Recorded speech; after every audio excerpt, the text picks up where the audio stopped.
A video is going viral right now. It appears to show a Russian soldier refusing to salute Ibrahim Traoré. The internet explodes. Some call it racism, some call it proof that Russia is using Burkina Faso, but here is what nobody is telling you. There is not a single verified source confirming this happened. And the real story of what happened between Putin and Traore in Moscow in May 2025 is so much more dramatic. Putin sent a personal Kremlin jet to collect him. He stood next to him at Russia's most important military parade. He met him privately in the Kremlin. Russia doubled the scholarship quota for Burkinabè students. Russia promised more wheat, more weapons, more soldiers. So the real question is not whether a soldier saluted. The real question is, what is Russia getting in return? On May 12, 2025, a 30-second video appeared on TikTok, showing a Russian soldier standing rigid as a man in a dark suit walks by. The caption claims the soldier refused to salute Ibrahim Traoré, Burkina Faso's president. Within hours, the clip was reposted to Facebook, YouTube, and Telegram, each time with more dramatic headlines and fresh commentary. By the end of the week, millions had watched it, thousands had weighed in, and the story had taken on a life of its own. But the deeper you look, the more the story unravels. There is no sign of the video on any official Russian or Burkinabè government channel. No mention in Kremlin press releases, no reference on the Burkina Faso presidency site, no coverage from TASS, RT, or Sputnik. The major international wires, Reuters, AFP, and AP have nothing. Even fact-checking desks that have flagged other deepfakes and mislabeled footage from the Russia and Africa information war have not touched this one. The only versions that exist are user uploads, all traced back to anonymous or semi-anonymous accounts. The first TikTok upload lands on May 12th. Facebook reposts follow on May 13th and 14th. YouTube gets its first copy on May 16th. Each video is a clone of the original, with no fresh angle, no new evidence, and no context beyond what the caption supplies. Technical details offer more red flags. The video's metadata shows it was shot on a personal phone, not a broadcast camera. There is no GPS tag, and the file has been compressed and re-encoded multiple times, erasing any hope of tracing its origin. Forensic analysis spots a brief compression jump suggesting a possible splice or a momentary freeze, hardly proof of a deliberate snub. The background banners and uniforms do match Red Square on Victory Day, but frame-by-frame overlays with the Kremlin's official parade footage show no such incident. In the state broadcast, the Russian honor guard performs the standard salute, no one freezes, and Traore receives the march past with a nod. What the viral clip presents as a diplomatic insult is, at best, a glitch or a clever edit. At worst, it's pure fabrication. Yet the absence of evidence hasn't stopped the outrage. The video is retweeted, embedded in blogs, and discussed on Pan-African news sites as if it were fact. Commentators call it proof of Russian contempt, or a sign that Traore is being used. The story spreads because it taps into deep suspicions about alliances, about respect, about who truly holds power. But ask yourself, does it matter whether the clip is real if millions believe it and share it as though it is? Who benefits most from a story that makes people question the Russia and Burkina Faso relationship right now? Because while that clip spread across millions of phones, the real meeting between Traore and Putin was happening. And what was agreed inside the Kremlin tells you everything the viral video does not. May 8th, 2025. The Kremlin's Ilyushin Il-96, tail number R, A96018, lands at Sheremetyevo just after sunrise. Ibrahim Traoré steps onto Russian soil, not as a routine visitor, but as a guest whose arrival is tracked by Flight Radar 24 and confirmed in the official guest manifest. The Kremlin's press release makes it plain this is a personal invitation, not a diplomatic afterthought.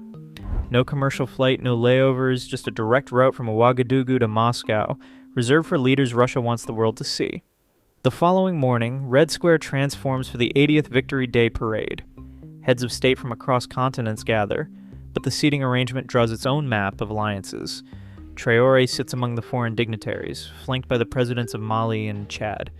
His dark suit bears the Burkina Faso lapel pin, a Russian general to one side, a French attaché to the other. The white leather chairs signal partnership, not subordination. The official parade program, released by the Ministry of Defense, lists Traore among the honored guests. There is no hint of controversy, just protocol, precision, and spectacle. Russian state media amplify the moment. RT ran headlines saying, Burkina Faso president joined Victory Day. Sputnik and TASS highlighted Africa and Russia solidarity. Russia 24 dedicated 3 segments to the visit, each framing it as a sign of deepening ties. Private outlets speculate about Burkina Faso's gold and wheat, linking them to Moscow's broader ambitions. Across every channel, the message is unmistakable. Traore is not being sidelined. He is being celebrated. Parade images circulate widely. Traore is seen greeting other African leaders, exchanging words with military officials, surrounded by students from Burkina Faso studying in Moscow. Some crowd in for selfies. Their photos quickly spread across Russian and African social media. The optics reinforce a narrative of partnership and mutual respect. Rumors online of a diplomatic slight dissolve under the weight of documented fact. The flight logs, the seating chart, the parade footage, and the saturation of positive coverage all point to a leader treated as a valued ally. Russia is not hiding its intentions. Traore's presence is a statement. Here is a partner whose resources and alliances matter. What happened behind closed doors remains out of sight, but the spectacle on display leaves little doubt about the message Moscow intends to send. Inside the Kremlin, the handshake between Ibrahim Traoré and Vladimir Putin meant more than a photo opportunity. The official communiques spell out the real bargain, one measured in wheat, weapons, and access, not just words. Russia's Ministry of Agriculture confirmed a shipment of 25,000 tons of wheat delivered to Burkina Faso in early 2024, a lifeline for a country facing rising food insecurity. The deal did not stop there. Russian officials promised future shipments, tying Burkina Faso's food supply to Moscow's goodwill. Education came next. The bilateral agreement more than doubled the number of annual scholarships for Burkinabè students, raising the quota to 300 each year. The Kremlin's own figures say about 3,500 Burkinabè have studied in Russian universities, a network of alumni that stretches from Ouagadougou to Moscow.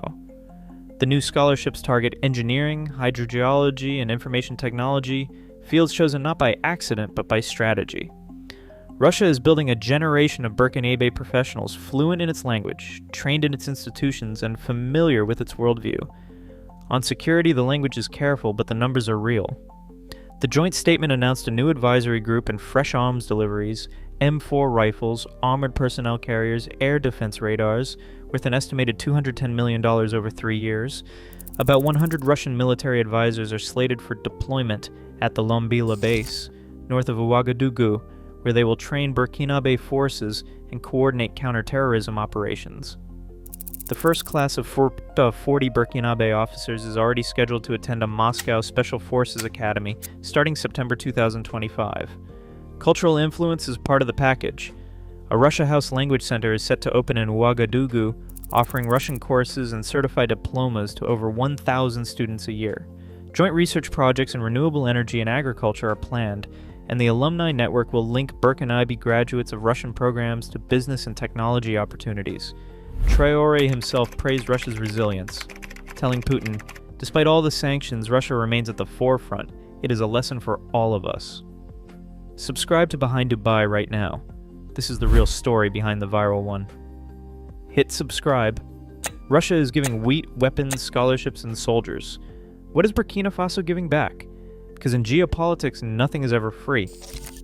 Traore said something in that Kremlin meeting almost nobody reported, and it reveals exactly how differently he and Putin see this relationship. Inside the Kremlin, the handshake between Ibrahim Traoré and Vladimir Putin was more than a symbol. It set the stage for a partnership that, on the surface, looked like mutual respect. The words exchanged behind closed doors revealed how differently each leader understood what was at stake. Traoré, seated across from Putin, spoke with careful intent. He said that terrorism is a product of imperialism, and that as long as there is imperialism, there will be terrorism. He called for Russian universities to open branches in Burkina Faso, arguing that education, not just arms, would secure his country's future. Then, in a move that surprised some of his own advisors, Traoré refused to ask for direct military aid. He told Putin that he would not request more soldiers or weapons while Russia was engaged in Ukraine. He said that Burkina Faso must stand on its own feet. Putin, in contrast, kept to familiar ground. Every public statement from the Russian president framed the alliance in the language of counterterrorism. Press releases after the meeting stressed joint efforts to combat extremism in the Sahel and security cooperation against terrorist threats. Russian state media repeated the message that Moscow was there to help Burkina Faso fight terror, not to reshape its society or challenge the legacy of colonialism. The difference in tone was impossible to miss. Traoré's words pointed to a struggle for sovereignty, a rejection of old patterns where foreign powers dictated the terms. Putin's words, by contrast, cast Russia as the indispensable partner in the fight against chaos, with security as the price of admission. Where does that leave the reality of this alliance? One leader sees a chance to break free from dependency, the other sees an opportunity to expand influence, one shipment of wheat and one arms delivery at a time. Traoré's refusal to request more aid, his focus on education, and his language about imperialism all hint at a desire for autonomy. Yet every deal, wheat, scholarships, and weapons ties Burkina Faso more closely to Moscow's orbit. When two allies describe their relationship in completely different terms, one speaking of independence and the other of security, who is telling the truth? And which one will get what they actually want? There is one part of this relationship neither side is publicizing, and it connects the viral clip, the Kremlin meeting, and the gold refinery into one uncomfortable picture. The real leverage in Russia's relationship with Burkina Faso isn't measured in parades or press releases, it's visible on the ground. North of Ouagadougou, satellite images from February 2025 reveal a new military compound, the Lambila base. 12 hectares ringed by fencing and guard towers, with a helipad built for rapid response. According to open-source analyses in the Defense Post, about 100 Russian personnel operate here, officially labeled as advisors, but described by regional analysts as a mix of military trainers, intelligence officers, and private contractors. Their stated mission is counterterrorism, but their presence gives Moscow a foothold in the Sahel that rivals anything France or the US maintains nearby. The economic footprint is just as concrete. Nordgold, a Russian mining company, holds 3 major leases across the country covering nearly 2,000 hectares. The centerpiece is a refinery near the Niari River, visible in high-resolution satellite imagery. This plant processes up to 400 kilograms of gold each day, generating annual revenues estimated at $450 million. Official Nordgold figures cite around 6 tons of gold output per year. And while the company points to compliance with Eurasian environmental standards, local NGOs have raised alarms about water contamination downstream. The refinery's capacity and its flows are not just a business story, they are a source of hard currency, regime protection, and according to U.S. Senate testimony, a shield for the Traore government against external pressure. That testimony came from General James Langley at a Senate Armed Services hearing in May 2025. He warned that gold shipments processed through the Nordgold refinery fund the salaries of Russian advisors in the procurement of arms. Langley's analysis, supported by swift transaction records and procurement logs, drew a direct line from gold revenue to security spending and to Moscow's growing influence in the region. His words, gold shipments processed through the Nordgold refinery in Burkina Faso generate approximately $450 million annually. A substantial portion of those funds is funneled to the Traore junta's security apparatus, financing the procurement of Russian arms and paying the salaries of Russian advisors. Beyond the base and the mines, Russia's Africa Initiative Office in Ouagadougou acts as the nerve center for trade, cultural exchange, and security contracts. Staffed by Russian diplomats, business specialists, and local liaisons, the office organizes business forums, sponsors language camps, and coordinates joint security workshops.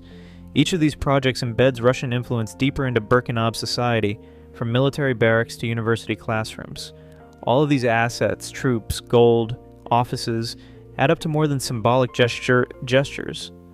They create a network of dependency, one that ties Burkina Faso's security and economic future to Moscow's interests. Every shipment of wheat, every scholarship, every new advisor at Lambila is matched by a transfer of gold, a signature on a contract, or a new layer of political leverage. The gifts are real, but so are the strings attached. Whether the viral clip is staged, edited, or simply misunderstood, its power comes from what people see in it, not just what it shows. Millions of Africans recognize something familiar in the image of a soldier standing motionless as a leader walks past. It is the old question of respect and recognition, replayed through a new lens.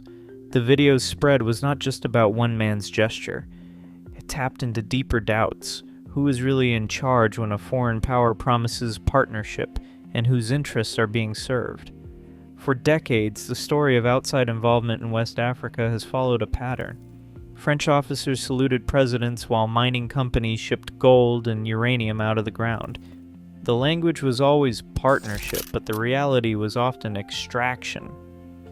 Now, as Russian wheat and weapons flow in, and as scholarships and language centers open, the question returns, only with new uniforms and new banners. The details change, but the stakes remain the same. Who controls the resources? Who sets the terms? And who gets to decide what partnership means? Social media makes these questions sharper. A 30-second clip stripped of context can ignite a firestorm because it fits a story people already suspect is true. The outrage is real, even if the footage is not. For many Burkinabè, the idea that a Russian soldier might refuse a salute feels like confirmation that the promise of equality is still out of reach. For others, the very speed with which the video spread is a warning. How easy it is to shape perception before facts are checked, and how quickly belief can harden to certainty. The Russia and Burkina Faso alliance is built on visible bargains. Wheat for food security, scholarships for education, soldiers for security, gold for revenue. But beneath the surface, it is also a contest over narrative, over who gets to define respect, loyalty, and sovereignty. Moscow presents itself as a friend against Western domination, but every deal, every handshake, every photo op carries echoes of the past. The flags may be different, but the questions remain. Is this a genuine partnership or a new version of the same old story? Is the Russia and Burkina Faso relationship a genuine partnership between equals, or a new version of the same old story with different flags? Tell me in the comments. Behind Dubai is here for the story behind the viral moment, the deal behind the handshake, the truth behind the headline. Subscribe now. Today, Russia and Burkina Faso sign deals worth millions, while a single viral clip shapes global opinion. When facts blur and alliances deepen, the real cost remains hidden in plain sight: wheat, gold, and influence traded for sovereignty. In a world where nothing is free, who really pays the price for these new partnerships? Let me know your thoughts below. Does the story end here or just begin?